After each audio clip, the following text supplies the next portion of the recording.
আজ ৭ই জুলাই। আজ রথযাত্রা উপলক্ষে আমরা সবাই বেরিয়ে পড়েছি।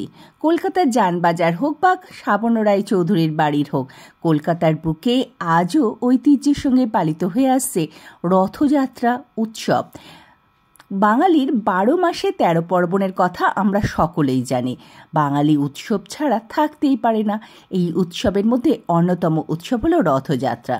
রানী রাসমণির বাড়ির পুরনো রথটি ছিল রূপো দিয়ে তৈরি, যা ১০৮৬ বছরের আগে। যেটি তৈরি করতে খরচ হয়েছিল কত জানেন? শুনলে আপনার মাথায় হাত পড়বে, ১,২২,১১৫ টাকা। রথের সঙ্গে ছিল ২টি ঘোড়া, একটি সারথি ও ৪টি পরী। সেগুলো সব কিন্তু রূপো দিয়ে তৈরি। এই বাড়ির রথযাত্রা শুরু হয় ১৮৩৮ সালে। শোনা যায় রথযাত্রা উপলক্ষে যে ফুলের মালা অর্থাৎ জুঁই ফুলের মালা কেনা হতো, তার ওজন ছিল কম করেও ২.৫ থেকে ৩ মণের মতন। আমরা কিন্তু যানবাজারে নেই, আমরা আছি ঠাকুরপুকুর অর্থাৎ বরিশা। আজকে আমরা যেখানে রথ দেখতে এসেছি সেটা হচ্ছে শ্রাবণ রায় চৌধুরী পরিবারের রথযাত্রা। এই রথযাত্রাও কিন্তু ১-২ বছরের নয় বা ৫০ বছরের নয়। এই রথযাত্রার আরম্ভ হয়েছিল ১৭১৯ সালে। রায়চৌধুরী পরিবার রথযাত্রা আরম্ভ করেছিলেন। এই পরিবারের রথযাত্রা শুরু করেন কৃষ্ণদেব মজুমদার চৌধুরী। পরে বিভিন্ন রকম বিবর্তনের পর ১৯৮৪ সালে সর্বজনীন সহযোগিতায় পুরী থেকে কারিগর এনে রথ নির্মাণ করা হয়েছে। আমরা সেই রথের দড়ি টানার জন্য এত ভিড় দেখতেই পাচ্ছেন। এখানে কত ভিড় হয়েছে, অনেকক্ষণ ধরে সবাই দাঁড়িয়ে আছে। সন্ধে ৫টা থেকে এই ভিড়ের একটু একটু করে হতে হতে আরম্ভ হয়েছে। এই রথযাত্রার দড়ি টানতে গিয়ে আমরা কিন্তু মহাবিপদের মুখে পড়লাম। দড়ি টানতে সবাই ইচ্ছুক, সুতরাং আমিও দড়ি টানবার সুযোগ কেন হারাবো। খুব চেষ্টা করে অনেকটা সামনে গিয়ে পৌঁছেছি। সামনে গিয়ে দড়িটা টানবার চেষ্টা করছি, কিন্তু এত ভিড় যে সামনে যাওয়াটাই একটা বিপদের সম্মুখীন হওয়া। তবুও খুব চেষ্টা করে সামনে গিয়ে দড়িটা টানবার চেষ্টা করেছি, কিন্তু যেই রথটা চলতে আরম্ভ করলো সবাই ধূপ ধূপ করে পড়ে যেতে আরম্ভ করলো। দেখলাম আমার পায়ের ওপরে ২-৩ জন পড়ে গেছে, এবং এই সময় রথ যদি তার ওপরে দিয়ে চলে যায় বা সবাই যদি ওর ওপরে পড়ে, তাহলে বুঝতেই পারছেন কি মহৎ বিপদ হবে। আর তার মাঝখানে এই যে গামলা দেখছেন, সবাইকে বাতাসা ছুঁড়ে দিচ্ছে। সবাই বাতাসা নেওয়ার জন্য নিচু হচ্ছে এবং অপরজন দেখতে পাচ্ছে না, এবং সেও তারও ঘাড়ের ওপরে পড়ে যাচ্ছে। একটা বিপর্যয় তো বলে বিপর্যয়। যাকে আজকে আকাশ দেখুন, আকাশ কিন্তু বেশ ভালো, যদিও গুমোট গরম, তবু আকাশে কিন্তু বৃষ্টি নেই। সবাই বলে রথের সময় বৃষ্টি হওয়াটা অত্যন্ত জরুরি, কিন্তু বৃষ্টি নেই। এই দেখুন এখানকার লোকেরা, এটা স্বেচ্ছাসেবক, কিন্তু স্বেচ্ছাসেবক হলে হবে কি, কাউকে ধরতে দিচ্ছে না। অবশ্য এদের কিছু করারও নেই, এদের এইটাই করতে হবে। বেশি লোককে লাই দিলে সবাই ঘাড়ের উপরে উঠে আসবে, সবাই বলবে আমি ধরে টানবো। এই দেখুন দড়ি ধরে টানার জন্য সবাই দাঁড়িয়ে আছে।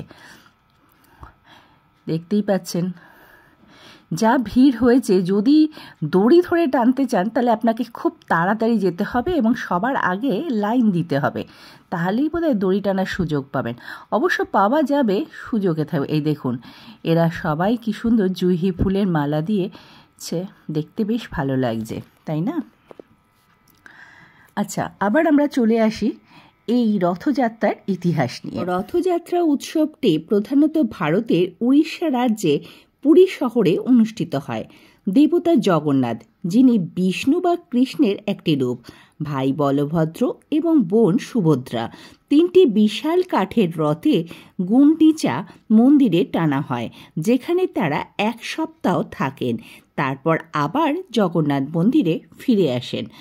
এখানে অবশ্য একটা রথের মধ্যেই 3টি দেবতাকে রাখা হয়েছে, কিন্তু পুরীতে এরূপ হয় না।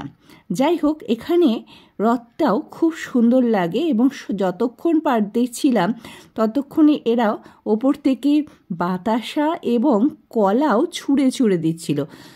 এটা কাঁঠালি কলা সবাইকে ছুঁড়ে ছুঁড়ে দিচ্ছিল প্রসাদ হিসেবে, কারণ হাতে হাতে দেওয়া সম্ভব নয়। আর এই নিয়েই হচ্ছিল মহাবিপত্তি।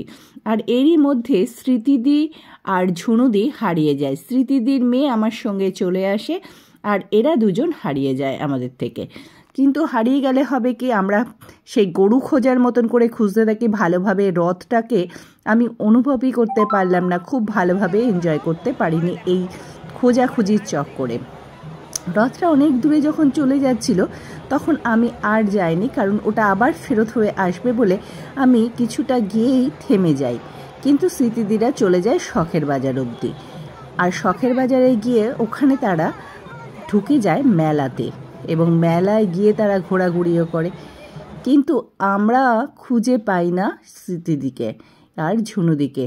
এর ফলে আমাদের হয়ে যায় মহা বিপদ।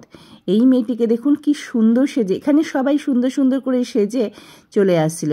খুব ভালো লাগছিল ছবিটা তুলতে, মন চাইছিল বলে তার একটা ছবি তুলে নিলাম। খুব ভালো লাগছিল যখন সুন্দর করে সেজে আর সুন্দরভাবে কথা বলছিল। যাক, সে কথা। আমরা স্মৃতিদিকে না পাওয়ার জন্য আমাদের মনে ভীষণ অশান্তি লাগে। এই দেখুন এখানে কিভাবে ফুল দিয়ে এটা ভজন আশ্রমের যারা থাকে সেই সমস্ত সন্ন্যাসীরা ফুল দিয়ে স্বাগত করছে। এই দেখুন শিবানী পাঁপড় ভাজা কিনে নিয়ে এসছে, ওরা পাঁপড় খেতে খেতে যাচ্ছিল, এ দেখো আমাকে পাঁপড় দিতে এসছে, এরাও খেয়ে খেয়ে। আশা করব আপনাদের এই রথযাত্রাটি খুব ভালো লাগবে। এটা কলকাতার ঠাকুরপুকুরে বরিশার রথযাত্রা শ্রাবণ রায়চৌধুরী পরিবারের। যদি ভিডিওটি ভালো লাগে তাহলে একটি লাইক অবশ্যই করবেন।